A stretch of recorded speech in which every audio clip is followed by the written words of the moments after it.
The philosopher who changed the world with his pen, Karl Marx. Was he a jinn-possessed being? I can hear you saying, no way.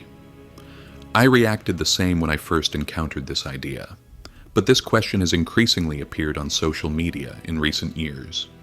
So I chased the claims and decided to prepare an investigative file for you, and what I learned chilled me to the bone. Now, hold on tight and get ready to watch Karl Marx's dark life story woven with secrets. What you're about to hear will surprise you. Karl Marx was born on May 5th, 1818 in the city of Trier in Germany. Although he came from a family of Jewish origin, his father Heinrich Marx converted to Protestantism under social pressure. This created a rupture in Karl's religious identity during his childhood. But what is truly striking is that, from a young age, Marx didn't merely reject religion. He placed dark satanic motifs in his writings. Young Karl was interested in literature as well as philosophy during his university years. The poems he wrote were far from ordinary youthful attempts. In his play titled Oulanem, themes of death, curse, and annihilation predominated. Even the title of the work was noteworthy. Oan was actually similar to the word Amonu, that is, a satanically corrupted form of a sacred name. This detail, which might seem coincidental, led many researchers to believe that Marx was consciously engaged with demonic symbols even in his youth. Of course, this is not a claim everyone will accept. Some historians argue that Marx was merely using a gloomy language appropriate to the spirit of his age. There were recurring motifs in his poems and plays: lovers who end their own lives, characters who sell their souls to the devil, images that summon the powers of hell. Marx attached himself to the devil Mephistopheles from Faust. He made the line, "Everything that exists deserves to perish," the foundational sentence of his philosophy. That sentence was not merely a literary quotation. It sounded like an expression of a dark summons echoing in Marx's mind. The following lines from Marx's poems reflected his state of mind and perhaps his bond with unseen forces. I have lost paradise, I know. My soul belongs not to God, but to hell.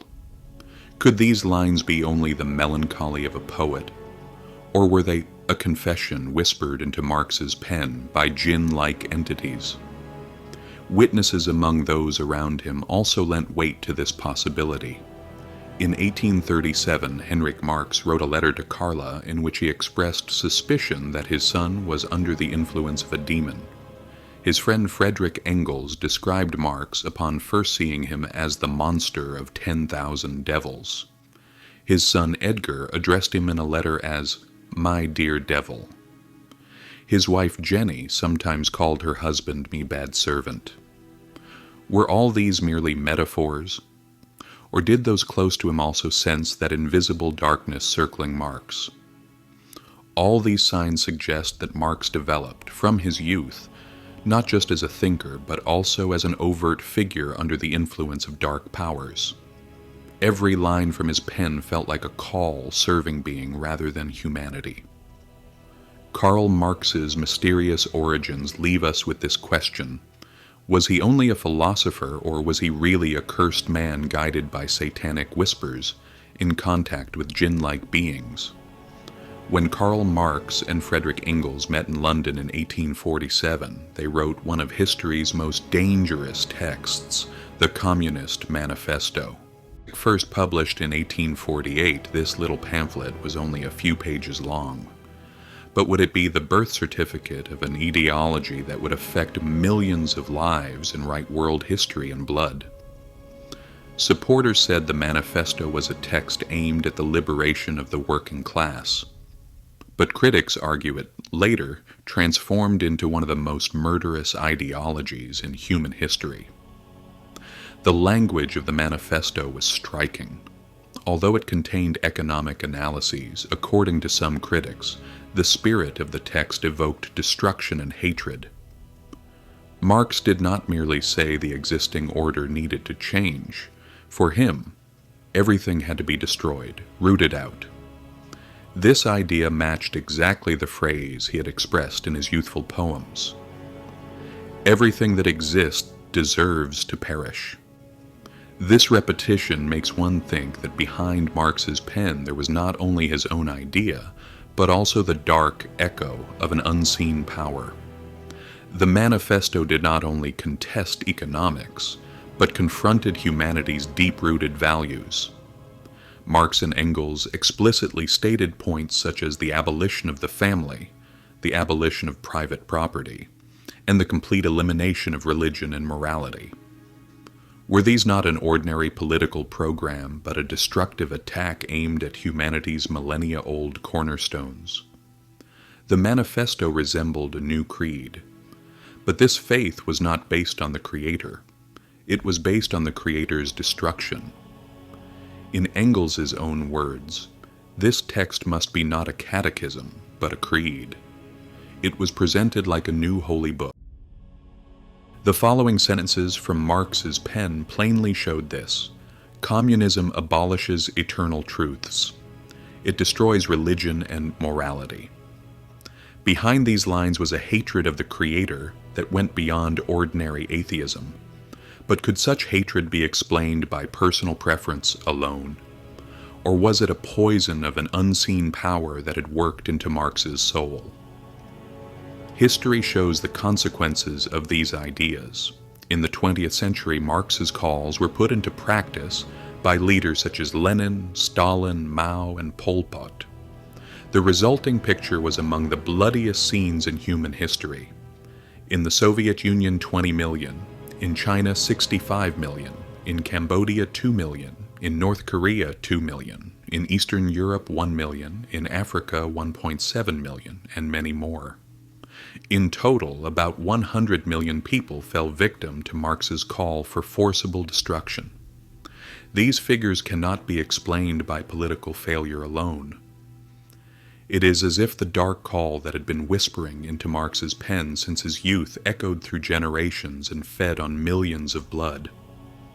Although millions continued to defend his views, some critics said Marx was like the moon, guided by an invisible being wanting blood, staining the world with it. Marx's words not only legitimized violence, but were perceived as sanctifying it. In one expression, he said, "The death throes of society and the bloody birth pangs of the new order can only be shortened by revolutionary terror." These lines were less the cold observations of a philosopher and more like a bloody prophecy, dictated by another power. The Communist Manifesto was thus called not only a political text, but a curse cast upon humanity's roots. It seemed to herald the severing from the Creator, the destruction of religious and moral values, and bloody revolutions. While Marx was writing this with his pen, his own life began to collapse under the same dark shadow. While Karl Marx tried to upheave the world with his ideas, his family was caught in a horrific destruction. What reigned in his house was not peace, but misery, disease, and tragedy. Marx and his wife Jenny had 6 children, but 4 of those 6 children died young. The 2 surviving daughters. Ironically, Marx in his youth had written poems about lovers who die by poisoning. Years later, his daughters also ended their lives by taking poison. Was this similarity a simple coincidence? Or had the curse that came from Marx's pen worked its way into his own blood? The walls of his house were under the shadow of poverty and fate. According to police reports, the place where they lived had almost become a ruin. Furniture was broken and rooms were filthy. Marx, instead of earning money, constantly relied on help from his friend Engels, and his family grappled with hunger. In her letters, Jenny wrote with despair, "Karl, I don't know what to do anymore. I am heartbroken seeing the state of the children." Despite his intellectual productivity, Karl Marx lived a life that cared little for hygiene in daily life. An unkempt life, almost never washing.